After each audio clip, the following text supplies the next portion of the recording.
News 2. A travel nightmare nationwide impacting the Bay Area. Lines at SFO wrapping around check-in counters as travelers continue to face cancellations and delays.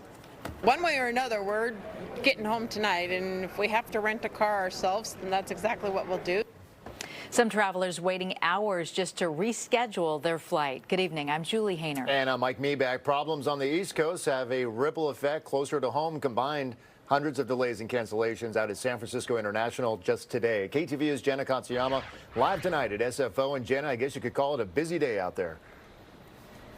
Oh, so busy, Mike and Julie, and also very frustrating and exhausting for a lot of these passengers, some who had to wait overnight. And the timing couldn't be worse. Airlines are trying to rebook some of these travelers just as tomorrow is supposed to be the busiest travel day of the July 4th holiday weekend.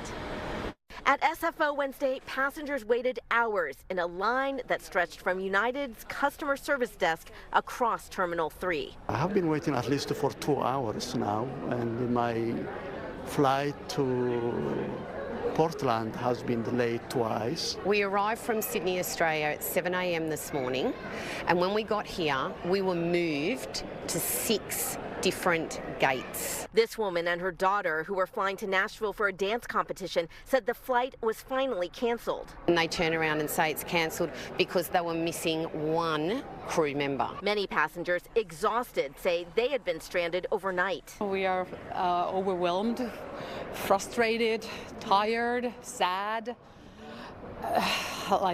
Just overwhelmed actually right now. This woman says her family arrived from Helsinki Tuesday night, headed to meet family in Hawaii. And after waiting 10 hours... The aircraft arrived, but then they told us that they were missing staff people, so there were not enough crew members. By Wednesday evening, nearly 5,800 U.S. flights were delayed. 1,000 or more flights were canceled, according to FlightAware, creating a domino effect that rippled through the nation as aircraft and crews were caught out of position.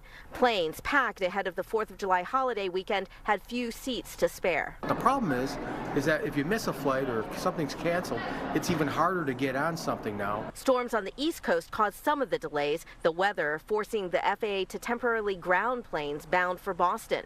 United Airlines CEO also blamed the FAA for delays, saying there was a shortage of air traffic controllers.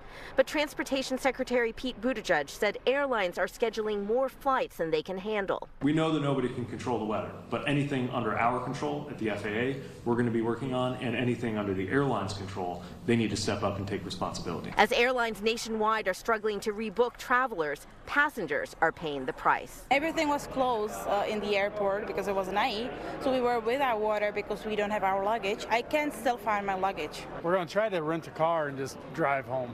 All the way to Boise, Yep. Idaho? Yeah, 10 hours. A long drive there. Now, there could be more trouble in the coming days.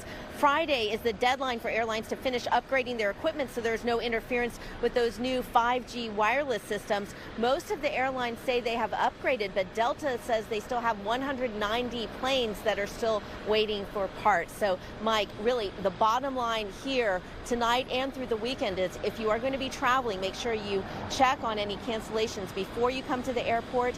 And when you do get here, just be ready to pack a little patience along with you for some of those long lines. It almost has the feel of that day before Thanksgiving kind of vibe to it. Hopefully a lot smoother come tomorrow. Jenna Katsuyama live tonight at San Francisco International. Jenna, thank you. Now